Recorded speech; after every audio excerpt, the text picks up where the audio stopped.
안녕하세요. 호랑이 책방의 마루와 웨이입니다. 다들 잘 지내셨나요?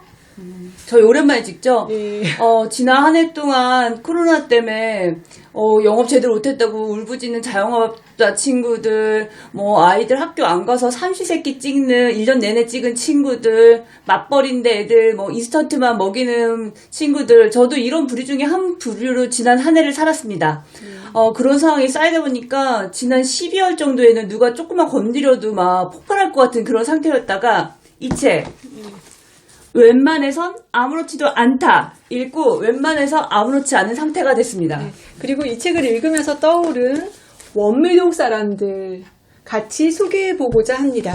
두 권 같이 소개하는 이유는 30여 년이라는 시간차를 두고 그 서민들의 삶을 어떻게 다루고 있는지 비교해서 읽으면 더 재밌게 볼 수 있을 것 같아서입니다. 네, 원미동 사람들은 80년대, 웬만해서는 2010년 배경이죠. 크게 다른 점은 원미동이 가난하지만 인간과 인간 사이에 정이 있다면 웬만해서는 좀 덜 가난해졌지만 가족과 친구와 있어도 고립되어 있는 인간들이 나옵니다. 원미동은 뭉클하고 웬만해서는 폭소가 터지지만 뒷맛이 씁쓸합니다.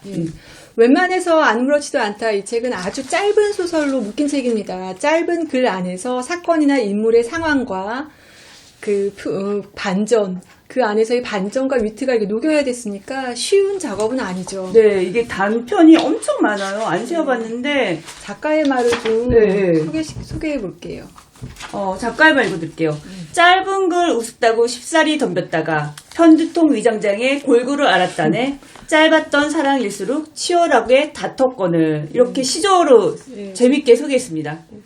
양 기자님의 소설은 연작 소설이어서 부천시 원미산 아래 원미동이라는 지리적인 설정 안에서 살아가는 인물의 면면을 그려집니다. 주로 이제 서울의 전셋값에 밀려서 경기도로 이주하게 된 사람들, 아니면 저기 지방 강원도, 전라도, 경상도에서 이제 서울로 올라오려다가 서울까지 미처 못 간 사람들, 거기에 자리 잡은 서민들의 꿈과 애환을 그렸습니다. 두 소설을 비교했을 때 가장 차이가 났던 게 경제활동을 하는 인물들의 직업군에서 차이가 나요. 네.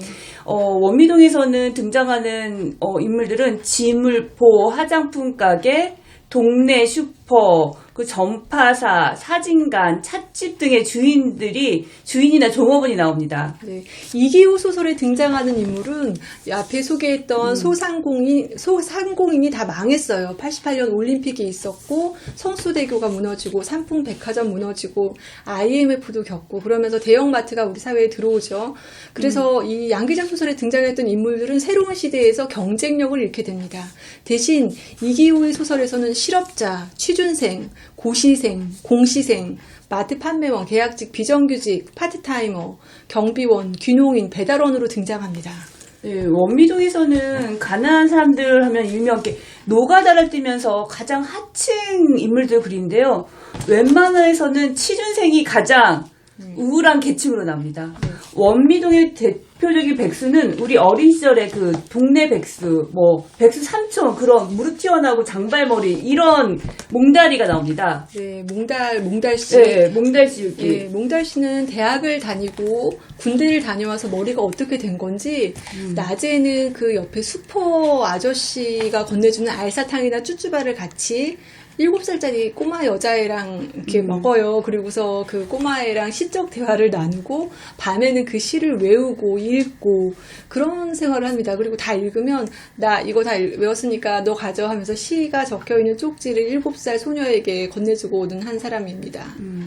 네, 80년대에는 청년 실업이란 말이 없었어요. 그래서 누구나 졸업하면 취업할 수 있었고 대학을 나오지 않아도 소상공인으로 먹고 살거나 건설업자, 막노자리도 많았는데 그냥 몽다씨는 자발적인 백수로 나오죠. 네. 반면 이기호 작품에 나오는 백수는 대학을 졸업하고 비정규직으로 일하다가 그다음에 계약 기간이 끝나면 또 계약을 해지를 당하고 비자발적 백수로 지내고 있습니다. 이 좀 약간 슬픈 장면인데 좀 읽어드릴게요. 네네네. 회사에서 계약 해지된 이후 그는 수십 군데가 넘는 회사에 이력서를 보냈다. 그러나 돌아오는 것은 무응답뿐이었다. 그런 시간들이 이어지다 보니 자연스럽게 자신의 방 안에만 틀어박히는 희망도 절망도 남아있지 않은 하초 같은 상태가 되어버렸다. 한 달 200만 원 남짓한 연금을 받는 아버지는 처음에 화도 내고 다독거려 주기도 했지만 어느 정도 시간이 흐른 뒤엔 그저 침묵뿐이었다. 무응답, 침묵. 답답하네요. 네. 어느 시절의 백수가 더 힘들어 보이시나요? 산업구조의 변화로 이렇게 경제가 성장하고 매출이 증가해도 그만큼의 일자리를 만들어주지 못하니까 네. 아마 현재가 더 힘들지 않을까 하네요. 아버지 세대 입장에서도 은퇴를 하고도 이제 계속 자식을 부양해야 되고 또 본인도 쉽게 은퇴 생활을 즐기지 못하는 그런 상황에서의 침묵이 더 무겁게 다가옵니다. 네. 또 이 두 권의 책에서 재밌게 그 현재 생활이 버거워 산으로 도망가는 인물이 똑같이 양쪽 똑같이 나옵니다. 원미동에서는 5월의 강주 사건으로 트라우마를 겪고 있는 사람들이 겪고 나서 사람들이 많이 모인 곳에 못 가고 자꾸 산으로 올라가는 인물이 나옵니다. 그 부분 소개해 드릴게요. 네. 무리지어 몰려오는 인간들이 단지 무리 속에 섞여 있다는 조건만으로도 얼마나 잔인해질 수 있는가를 그는 알고 있었다. 거의 5년이 지난 일이었다. 그때 그는 한 달간의 출장으로 그 도시에 있었다. 그해 5월. 그도 그 도시의 시민들 못지않게 상처를 입었다. 그것은 밖으로는 좀채 드러나지 않는 깊은 내상이었다. 출장 업무를 제대로 수행하지 못했음은 두말할 것도 없었다. 다만 그는 인간의 얼굴을 한 수많은 짐승의 무리들이 치켜올린 날카로운 발톱만을 보았다. 그들 모두가 홀로 떨어져 남게 되면 가장 소박한 옛날 이야기에도 눈물을 글썽이는 보통의 이웃이라는 사실을 그는 도저히 인정할 수가 없었다. 아마 그때부터였을 것이다. 사람들이 많이 모여있는 장소에 가게 되면 그의 가슴이 심하게 뛰었다. 네. 여기 웬만해서의 도망자는 사건의 발단은 카드값입니다. 이게 집에서 이제 카드 명세서를 본 아내가 퇴근길 하는 남편한테 계속 협박 문자를 보내죠. 근데 가뜩이나 쫄아있는 이 남자 아파트 입구에서 이제 콩나물이나 두부 뭔지 이렇게 들고 가는 아내를 입구에서 만나요. 아내가 이거 들고 가라 이렇게 가는데 막내 아들이었죠. 아빠 오늘 죽었대. 그래서 그 남자가 갑자기 아파트 뒷산으로 막 무조건 달립니다. 산에 숨어 있기에 아웃도어 매장에서 등산복, 침낭, 코페를 사느라 또 카드를 긁습니다. 그리고 부인한테 계속 문자가 오는 이런 게 오죠. 그 위트 있게 참 그렸어요. 네, 네. 같은 소재인데 매우 다른 분위기. 네. 왜 산에서 우리가 사는 도시를 바라보면 내려가고 싶지 않은 그런 네, 마음 그 있잖아요. 마음 있죠. 항상 이렇게 힘들게 돌아가는 삶에서 벗어나고 싶은 마음을 작가는 이렇게 그렸네요. 네, 양쪽에서 또 약간 세 번째 소재. 세 번째. 바람 피는 소재도 양쪽에서 똑같이 나옵니다. 그 원미동에서는 작은 찻집을 하는 여자와 동네 삼류사진관 남자의 부적절한 만남이 나옵니다. 그 서울에서 밀려난 찻집 여자는 자신의 주민등록증 마지막 주소가 원미동 23통이길 바라는 마음으로 새로 이렇게 증명사진을 찍으러 와요. 그래서 남자의 사진관을 오면서 둘이 처음 만납니다. 둘은 서로에게 감정을 느끼죠.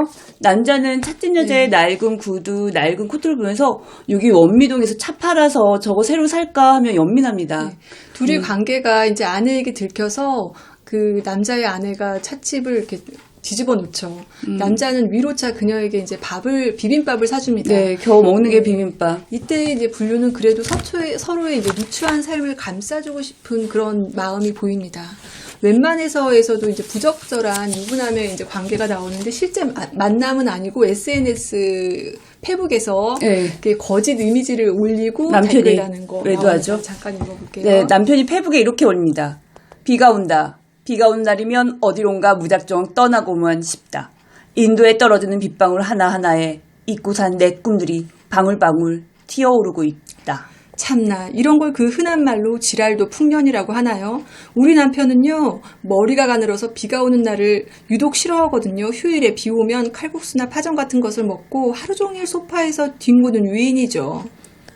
남편은 거실이나 베란다에서 혼자 이렇게 셀카를 찍고 페이스북에 이런 글을 올립니다. 홀로 있는 밤은 더디게 흘러간다. 외롭고 긴 시간만이 남아있을 뿐이다. 그게 무슨 뜻이겠어요? 뻔하죠. 엄연하게 가정 있는 인간이 사기치면서 여자들에게 작업 걸려는 수작이죠. 그 밑에 패친이라는 여자들이 어머 오빠 쓸쓸하구나 힘내세요 힘 같은 댓글 달아놓고 거기에 남편이 또 달아놓은 글은 그래, 위로해줘서 고마워. 사는 게 캄캄한 밤길을 걷는 것 같네. 언제 술 한잔 하자 하는 댓글을 답니다. 어이가 없죠. 실제 가정생활에서는 너무나 이기적인 남자가 얼굴도 모르는 여자들한테 인정받고 애정받고 싶어하는 그런 심리는 뭘까요? 그래서 중년의 헛헛함을 가상의 인물로라도 이렇게 채우고 싶어하는 그런 마음 아닐까요? 또 이게 또 다른 인간의 어떤 심정 누추함이 보이네요. 찰리 채플린은 인생은 멀리서 보면 희극이고 가까이서 보면 비극이라고 했습니다. 제가 웬만해선 읽고 웬만한 일에 그냥 웃어 넘길 수 있는 것도 이런 게 아닐까요? 내가 직접적으로 느껴지는 것을 이렇게 소설의 어떤 극화처럼 느껴지면서 웬만한 건 웃어 넘길 수 있게 된 것 같아요. 치료제입니다. 우리나라가 막 개발도상국일 때 쓰여진 원미동은 당시 그들에게 이제 고난이었지만 30여 년이 흐른 지금 읽었을 때는 그때는 그래도 아날로그 시대였고 그때는 따뜻했다라는 느낌을 받습니다. 네, 우리도 시간이 흘려서 이게 약간 예. 덜 아프게 느껴지는 게 아닐까요? 예. 또 웬만해서는 우리가 선진으로 가면 모두가 잘 살 거라고 행복할 거라는 그 허상이 이제 다 드러났잖아요. 그래서 지금은 이 많은 실업들, 경제적 불안감들, 인간 간의 고립들을 이렇게 꽁트의 형식으로 썼습니다. 뒷맛이 참 쓸쓸합니다. 네, 두 권의 책 추천해 드립니다. 오늘 여기까지 호랑이 책방이었습니다. 감사합니다.